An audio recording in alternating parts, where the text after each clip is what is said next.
ค่ะกราบสวัสดีFCทั้งช่องของสงกรานต์นะคะมื้อนี้จะมีแนวทางตำล่าวของพอบ่ประสงค์ออกนามมาฝากนะคะ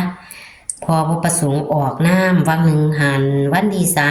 31กับบ่เข้าเนาะค่ะก็หลุดนะคะเอาแต่เฮาก็อย่าเผลออย่าพลาดค่ะเพราะว่ามันจะเป็นต้นเดือนใหม่แล้ว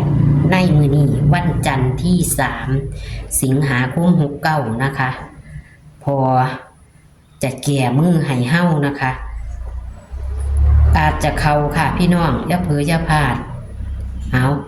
พอจะแก่มือให้เฮาเป็นตัวใดนะคะเฮามาไปรับชมรับฟังกันได้เลยค่ะสวัสดีค่ะพ่อสวัสดีแม่ยายมาเอาตำล่าวค่ะโอ้ยตำเล่ากันอาทิตย์พอเขาจ้าอาทิตย์เลยแม่ยายค่ะเอาเริ่มต้นไม่พ่อมันเป็นเดือนไม่แล้วล่ะเอาเริ่มต้นไม่แล้ววันนี้ค่ะกระเทียมมันเข่ามันรัฐบาลได้กับพวกเขาค่ะตอนนี้อยู่ในตารางเขาวัดตั้ง4 ตัวแมนอยู่เรียงในตารางพอเข่าอยู่ค่ะครับครูว่าถือว่าค่อยออกเที่ยวเดียวกันทั้งเดือนเนี่ยเอาไม่ละพ่อเป็นเดือนไม่แล้วอาจจะปังตัวได้วัดไม่ค่ะเอาเป็นเลขตารางก่อนเนาะพ่อตารางมันต้นใหญ่ค่ะเด็กในตารางมันมี2 3 6 2 3 6เด็กรุ่นหนึ่ง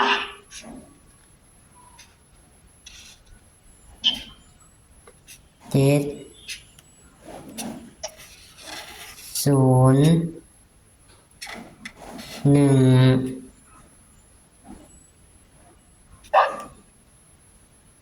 ค่ะจับคู่โอ้วิ่งโอ้ยตัวไต้มันพ่อตัวไต้หนูก็ลืมไปคือกันมิแต่สิไปเอาจับคู่วิ่ง2 กับ 3 2 กับ 3เนี่ยมี3นะยายค่ะถึงหัดเขียนนั่นปากกามีกิกใหม่มันเขียนแต่ว่าถือมันกับบ่เป็นข้องมันกับไปทัวดำปื้อไปทัวทีประหลดโอ้ยคันแต่หลายก็ซึมใช่แมนค่ะเขียนกับเป็นดำปื้อไปเหมือนอรดจับคู่ค่ะจับคู่นี่30 31 40 41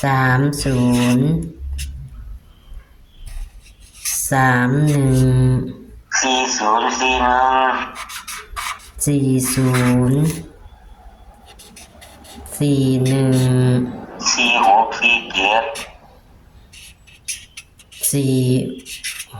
47 3031หมดว่าขาบ่มีบ่เนาะ36 37เอาไปย้ายบ่ค่ะบ่เอาก็เอามาใส่พี่ละพ่อเอา3รักษามันมี36 37เนาะมันมี30 31 36 37แม่นบ่36เพราะว่ามันได้เขียนแล้วนะก็เลยต้องเอามาใส่พี่ก็ได้อยู่ดอก36 37 41 46 47แล้วพ่อ40ได้ไป40ได้แล้ว40บัดนี้ก็มี26 27 2021ได้ค่ะมีกันเบิ้ลบ่ค่ะกันเบิ้ลมื้อนี้กันเบิ้ลมันสิมีอันนี่ละยายมีอัน3311ค่ะ3311เลขดับมันคือ3223 3223 3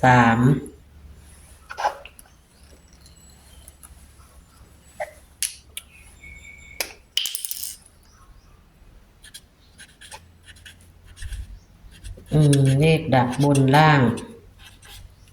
ค่ะก็จะทวนเนาะพ่อวิ่ง2กับ3แต่ว่าบ่ทันเน้นตัวนี้พ่อเน้นก่อนเน้นนี่31 36 37 บัดนี้ก็404147แม่นบ่พ่อค่ะเน้น6หางคือเก่าครับข้าเจ้าว่ามันบ่เห็นเขียนตัวน้อยแต่ว่าเขียนตัวน้อยอยู่แต่ว่าเขียนตัวใหญ่อยู่มันคล้องน้อยนะพ่อก็เลยเอาปากกาเมจิกมาเขียนมันจังคล้องใหญ่แม่นปากกาเมจิกบัดนี้เป็นคล้องใหญ่บัดนี้มาเขียนมันเขียนบ่เป็นไปทั่วทีบเลยหาลางอันก็ตัวใหญ่หาลางอันก็ดำปื้อคล้องมันสิบ่เสมอกันดิพ่อโอ้เฮามือเฮาอันเน้นไปจังหนึ่งไปจังหนึ่งเด้เอายาวไปติมคล้องในย่ายไอ้เขียนเอาคล้องนั่นเอาเขียนขีดมือเบาๆค่ะนั่นแหละได้คอยเฮ็ดบรรจงล่ะได้เขียนซ่าพ่อมันเลยเขียนซ่าได้เขียนบ่ทันผู้เว้าผู้บอกหาลังเที่ยคันเอาเปิ้นใหญ่หลายบัดนี้มันปื้นไปเลยแม่คันบ่เอาเปิ้นใหญ่จังซี่มันก็บ่เห็นคือเก่าเลยเอาทางเปิ้นใหญ่ดิพ่อเอาทางน้อยมันเด้เอาทางเปิ้นใหญ่เลยมันจังเห็นทางน้อยมันก็สิซ้ำปากกาเมจิกน้อยเฮาคือเก่าหนูเขียนเบิ่งได้เอาตัวแบบทางเปิ้นใหญ่มันเลยได้คอยเขียนมันก็เลยแต่ว่าคันเขียนเป็นงามเด้เขียนเป็นงามเมื่อกี้แล้วโลปากกาผู้นี่เขียนยังงามตัวมันจะงามม่วนงามดีผมมันเขียนได้นี่ส่งไปให้เขาค่ะก็เลยค่อยๆเฮ็ดไปบัดนี้จะทวนเด้อพ่อได้วิ่ง2กับ3ก็คือรูด3จับคู่30 31 40 41 46 47แล้วก็36 37นะคะแล้วก็26 27 20 21เน้นที่31 40 41 47 36 37เนาะพ่อแม่นบ่ค่ะกันเบิ้ล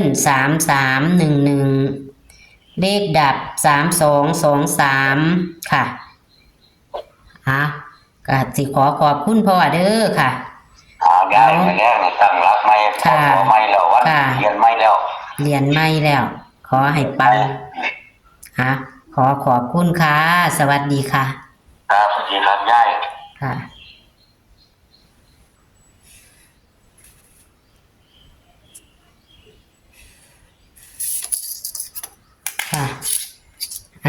ตัวเลขแนวทางของพบ่ประสงค์ออกนามนะคะตำล่าววันที่3 สิงหาคม 69นะคะกะวังหนึ่งหันเพิ่นกับพ่อเขาทั้งอาทิตย์เพิ่นกะน้อยอกน้อยใจอยู่ดอกพี่น้องน้อยอกน้อยใจอยู่ในมื้อนี้นะคะ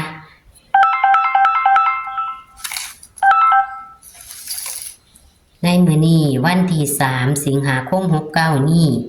ตำล่าวกับพอประสงค์ออกนามเริ่มต้นใหม่เริ่มต้นเดือนใหม่นะคะเริ่มต้นเดือนใหม่อาจจะมาของพอนะคะพี่น้องอาจจะมาของพอนะคะ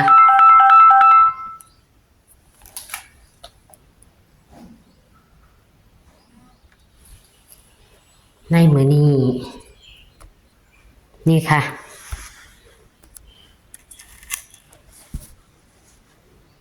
เป็นตัวหนังสือ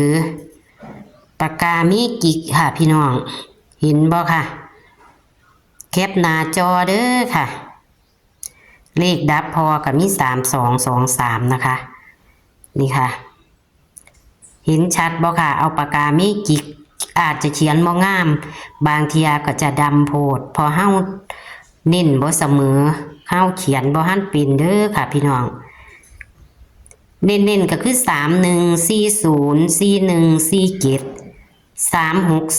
3141473637นะคะปากกาแดงขีดทั้งใต้จะคือตัวนิ่นนะคะ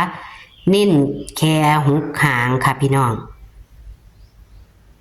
เลขในตารางกอดข้อกันมาดีเด้อค่ะคันเพิ่นจับบ่ถูกเด้อตัววิ่งเพิ่นให้2กับ3ให้รูด3ค่ะ